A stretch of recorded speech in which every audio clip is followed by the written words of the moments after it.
2009 থেকে 2024 সাল পর্যন্ত শেখ হাসিনার আমলে বাংলাদেশ থেকে পাচার হয়েছে 240 বিলিয়ন বা 28 লাখ কোটি টাকা। অর্থাৎ স্পিকার, এগুলো যদি আমরা ফিরিয়ে আনতে পারি, এরপর স্পিকার লক্ষ্য করুন যে গত 6 বছরে বাংলাদেশে 21.99 বিলিয়ন মার্কিন ডলার রেমিটেন্স এসেছে। এই রেমিটেন্সের সঠিক ব্যবহার যদি আমরা করতে পারি তাহলে কিন্তু আমাদের রিজার্ভ বাড়বে স্পিকার, সেক্ষেত্রে ঋণের কোনো প্রয়োজন নেই স্পিকার।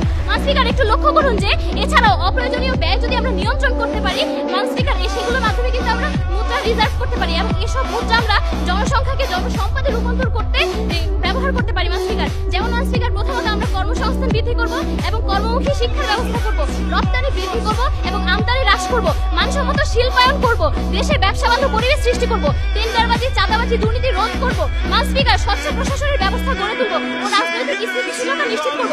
এছাড়াও আন্তর্জাতিক ও কূটনৈতিক সম্পর্ক বৃদ্ধির মাধ্যমে আন্তর্জাতিক সহযোগিতার আস্থা বৃদ্ধি করব স্পিকার।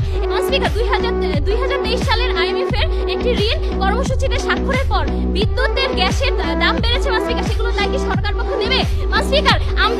আমদানি করা পণ্যের দাম বৃদ্ধি হয়েছে স্পিকার, টাকার মান কমে গিয়েছে স্পিকার।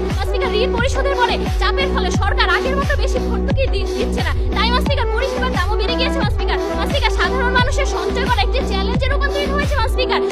কর বা বাড়তি ভ্যাট আরোপ সরকার বাধ্য করছে স্পিকার। চাকরি উন্নয়ন প্রকল্পে দেশের অর্থ বাঁচাতে কাটছাট করতে হচ্ছে স্পিকার, ফলে চাকরির সুযোগ কমছে এবং উন্নয়ন প্রকল্পের গতি কমে যাচ্ছে স্পিকার। এসব কারণে